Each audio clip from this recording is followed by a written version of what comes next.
Hello class, welcome to week 4. We're halfway through the term and I hope you're enjoying this course and you are learning a lot of interesting things. This is very fundamental, and understanding these basic chemical concepts is going to help you a lot in your careers, in your future studies.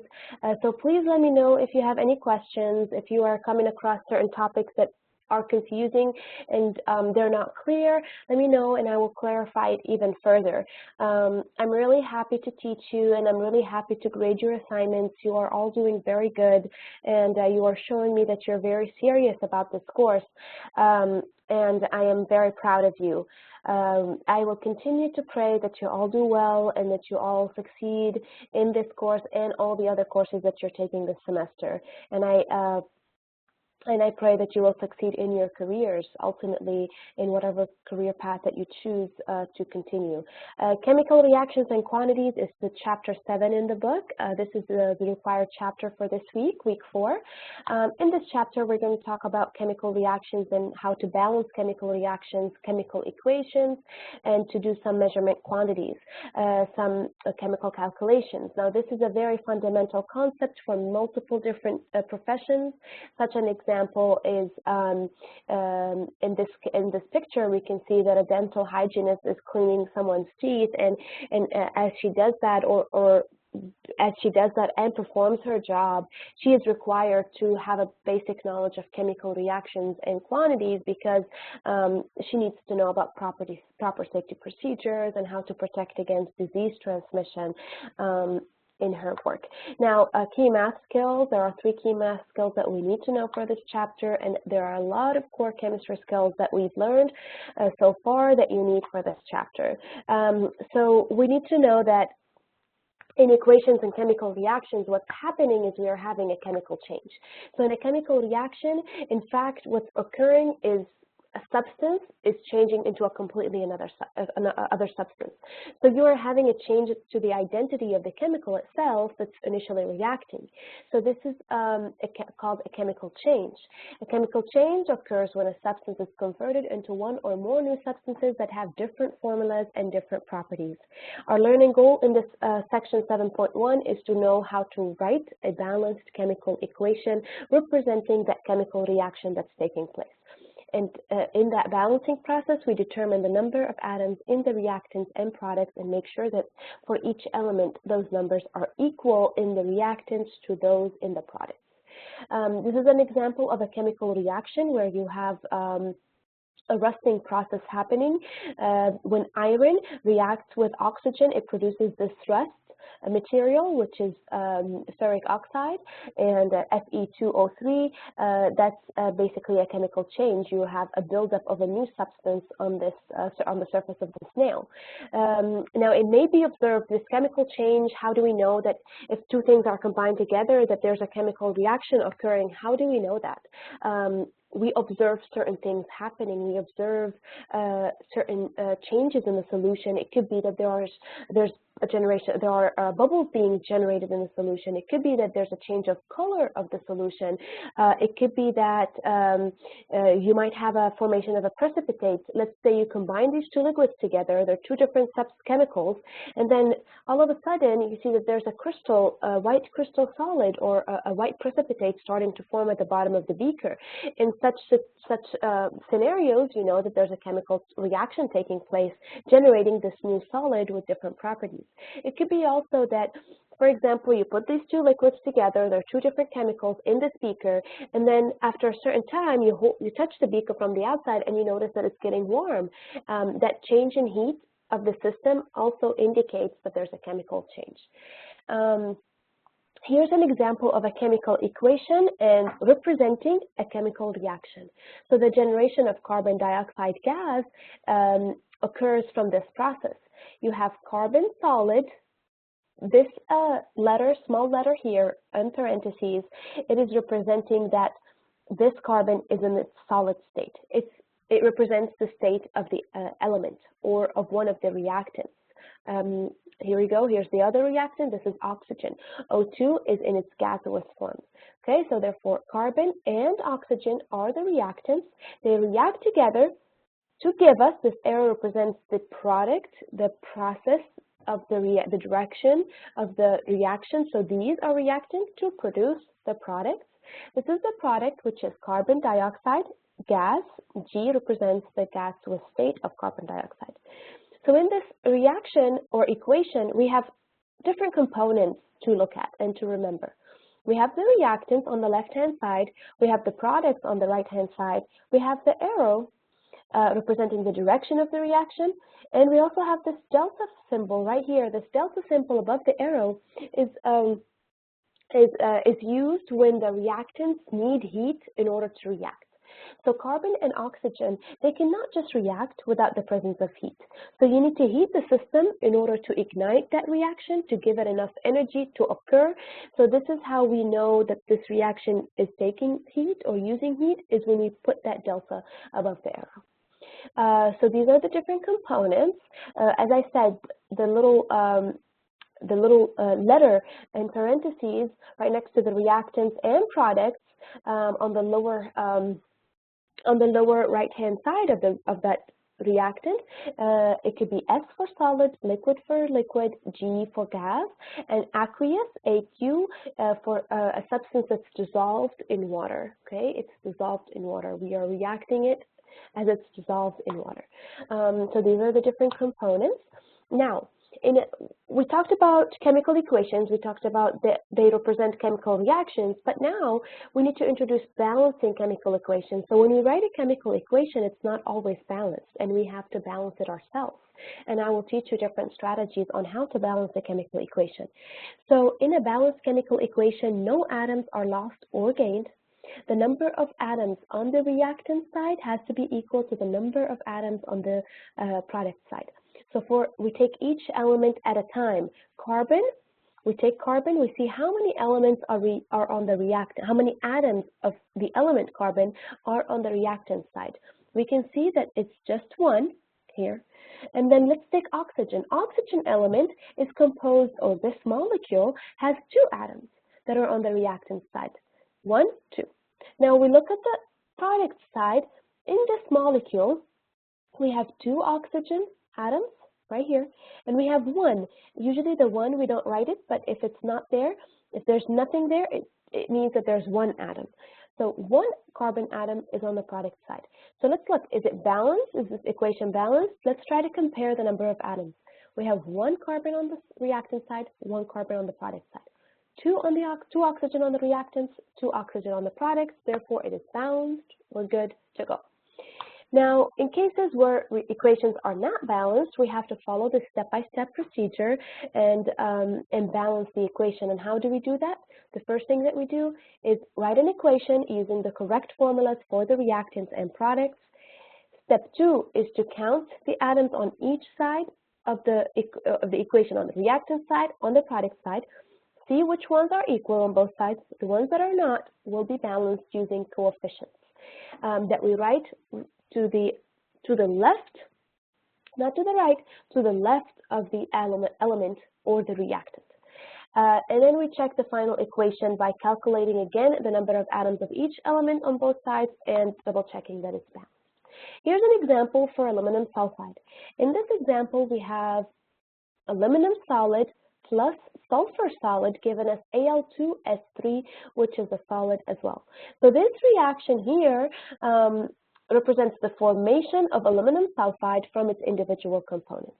What are the reactants? Let's identify them. Aluminum and sulfide. What is the product? Aluminum sulfide. What's the state of aluminum in this reaction? It is a solid. What's the state of sulfur in this reaction? It is a solid. What's the state of aluminum sulfide in this reaction? It is a solid. The next thing is we count the atoms of each element in the reactants and products. So in the reactants, we have aluminum and sulfide. We have 1 aluminum atom, 1 sulfide atom. What about in the reactants? In the products, we have this number 2 here represents the number of aluminum atoms. We have 2 aluminum atoms, and this 3 represents the number of sulfide atoms or sulfur atoms. We have 3 sulfur atoms. So we have 1 aluminum versus 2, 1 versus 3. They are not balanced. So how do we balance the equation? What we do is we introduce the coefficients. And these are the numbers that we place to the left of the element or to the left of the reactant. And therefore, since we have 2 here, we can add a 2 to have now 2Al. Since we have 3, and here we have just 1, we can add the 3 to balance this equation. Now, let's double check our answer. So, we have 2 aluminum on the reactant side and 2 sulfur on the reactant side. On the product, we didn't do anything because that's where the larger amount of atoms is, so we don't really need to. What we need to, we had to add coefficients to the reactant side in order to balance it. So we have 2 aluminum and 3 sulfur, therefore 2, 2, 2, 2, they are balanced. So this is how we introduce balancing with this very simple equation, but there will be some harder equations or there will be some more complex chemical equations, and we will learn how to solve these as well. Please let me know if you have any questions, and I am willing to help you anytime you are confused about something. So here's a study check or sample problem. We are asked to state the number of atoms of each element on the reactant side and the product side for each of the following balanced equations. Let's take the first one. So P4 solid plus 6 Br2 liquid in its liquid state will give us 4 PBr3 in its gaseous state. So what do we have here?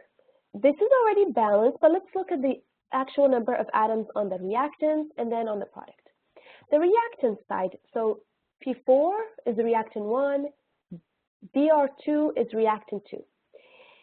Again, if it's one P4, we usually do not write that 1. We just neglect it, but it does mean it's 1. So here we have 4 P atoms. Okay, what about Br2? We have 2 in 1 molecule of Br, we have 2 Brs, and we have 6 molecules. So it means that we have 6 times 2, which is 12 Br atoms. So this is something else that we're introducing now. This number or coefficient, when you want to find out the number of atoms and you have something like this, you would multiply that small number by this big number, which is the coefficient, to know the total number of atoms. If you want to think about it and why do we multiply it? Okay, 1 Br2 is a molecule. A molecule of bromine is Br2. So in each molecule we have 2 Brs, and we have in total 6 molecules. So 6 times 2 gives us 12 Brs. Now let's look at the product. This is already balanced, so 4 PBr3. So we have 4 PBr3 molecules. In each molecule, we have 1 phosphorus and 3 Brs. So if we have 1 phosphorus in each molecule and we have 4 molecules, a total of 4 phosphorus molecules. If in each molecule we have 3 Brs, but we have 4 molecules, then it would be 4 times 3, which would give us 12. So you can see how this is a balanced equation. Here's another example. We have 2 aluminum solid plus Fe2O3 solid would give us 2 Fe solid plus Al2O3 solid. So let's try to see how many atoms are on each side. We take the reactant side first and then the product side. What do we have on the reactant side? We have an aluminum solid, but there are 2 of those solids, therefore we have 2 aluminum atoms. Here we have Fe2O3. We have 1 Fe2O3 molecule, but in that molecule we have 2 iron, therefore 2 iron atoms, and 3 oxygen atoms. What about the product side? The product side, we start with the iron, Fe. We have 2 Fe atoms, because this is a 1 here. 2 multiplied by 1 is 2. What about aluminum oxide? We have 1 aluminum oxide molecule. So 1 times 2 for aluminum is 2. 1 times 3 for oxygen is 3. So they're equal on both sides, therefore it is a balanced equation.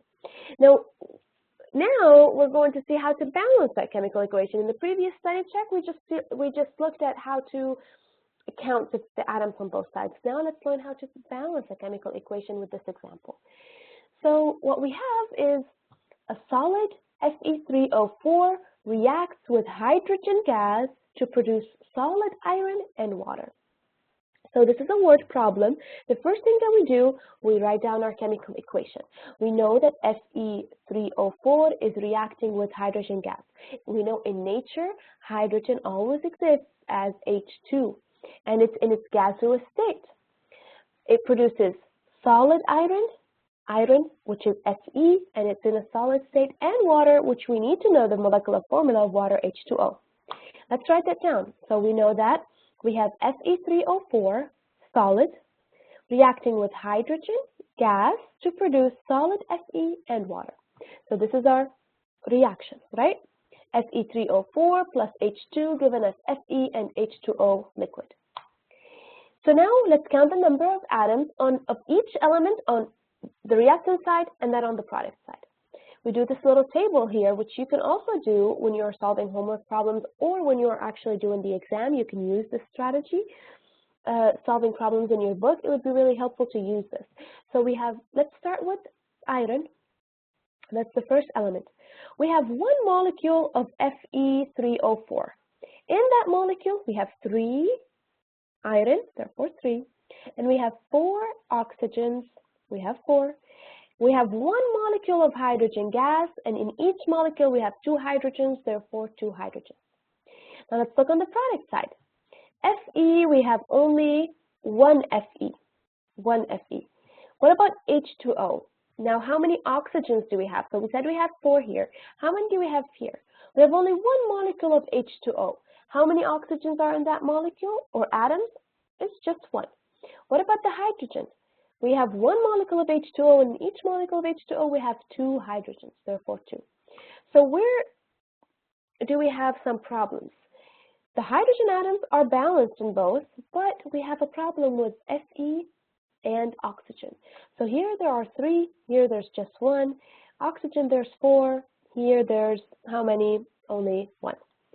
So how do we use coefficients in this case to balance this chemical equation? This is how we do it.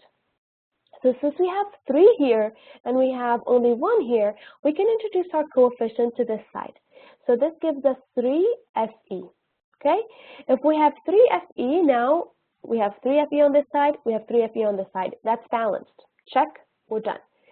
Now, how many oxygens are on this side? There's only just 1. Don't worry about this 4 yet. Let's just consider that previous equation. So we have 1 oxygen here, but here we have 4. So let's try to introduce the coefficient 4 here. So if we introduce the coefficient 4, then let's see what happens. We have 4 oxygens, but now we have to check for the hydrogen again. And always when we're introducing coefficients to a compound where one of the elements is already balanced, we have to double check that again after we introduce the coefficient.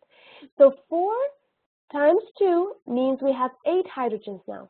So if we have 8 hydrogens here, but we have originally, there was no 4 here, it was just, sorry, let's go back, it was just 1, right? So if we now have 8 hydrogens on this side and we have only 2 hydrogens on this side, we can introduce the number 4 here, the coefficient 4, and then we will have 8 hydrogens. So let's double check our answer. Again, on the reactant side, we have 3 iron atoms. On the product side, we have 3 iron atoms. There you go. Check. That's done. Oxygen, we have 4. Oxygen, now we have 1 times 4. We have 4. What about our hydrogen? Each hydrogen molecule has 2 hydrogen atoms, and now we have 4 molecules. Therefore, 4 times 2 would give us 8. 4 times 2 would give us 8. Therefore, our equation is balanced.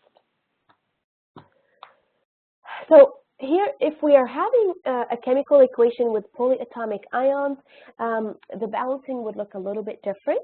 So for example, here we have magnesium chloride and sodium phosphate. So let's see what happens. Balance the following chemical equation. Here we have an aqueous ionic compound. Na3PO4 plus MgCl2, aqueous, given us Mg3PO4, 2 solid, plus NaCl, which is aqueous. So what we're going to do in the first step of the process is write the equation, the correct equation, and it doesn't have to be balanced. It's usually typically unbalanced, and we have to balance it. Now, we have a polyatomic ion right here, which is PO4, and another one right here. It's present in the product as well, PO4. So let's see. We count our ions. We have ions in this case, right? Because these are ionic compounds. Now, how many sodium plus do we have on this side? It's only present in this compound right here. We have 3, right? How about the products? We have 1. Now let's look at the PO4, okay? Because this is an entire, we take it all together. What we usually do is we just consider it as one. We don't take the different elements separately when we are doing ionic compounds versus covalent compounds. So what we do here is we take each ion by itself. So we know that this ionic compound is composed of a cation and an anion. So the cation is sodium. The second component would be PO4. And this is PO4 3 minus. Okay, so here's PO4. By the way, I did upload a voice thread that involves a shortcut to show you how you would know what the ionic compound is, or the formula of an ionic compound from the individual cation and anion, and also how to go backwards as well. Like if you have the ionic compound, how to know what the individual ions are and what's the specific charge on each ion. So PO4, we have only just one PO4. Okay, because this would be in parentheses, and there's that one right here. So this is a polyatomic ion. If you recall from the previous chapter, this is the PO 3 minus, and there's only one. Now what about magnesium? Magnesium, there's only one Mg2 plus, and there's 2 Cl minus. What about on the product side? We have 3 magnesiums. We have 2 PO4, you see the parentheses here. Here we don't put them because it's just one. So here it's PO4 2, therefore we have 2 of this polyatomic ion. Na we have only 1, Cl we have only 1. This does not look balanced to me, and therefore we are going to balance. So this is not balanced, and we need to balance it. So what we do is, again, we use coefficients to balance each element. So we have sodium originally. How many sodiums do we have here? We have 3 on this side, but we have only 1 on this side. So let's introduce the number 3 here in front of the NaCl. Therefore, it would be, let's do it step by step. So if we introduce the NaCl here to have 3, therefore we would have 3 sodium and then 3 sodium on this side. We're good. Now let's balance the second one. PO4, okay? There's only 1 on this side, but there's 2 on this side. So what we need to do, we would need to add a 2 here, and then if we add a 2 here, then we will have 2 PO4, PO4. But if we have a 2 on this side, then that will change our entire balancing, because now we have 2 times 3 sodium ions that will give us 6 sodium ions. But here we just had 3 sodium.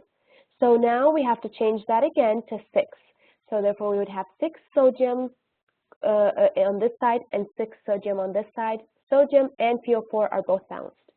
Magnesium, how many magnesium ions do we have on this side? Just 1. Here we have 3.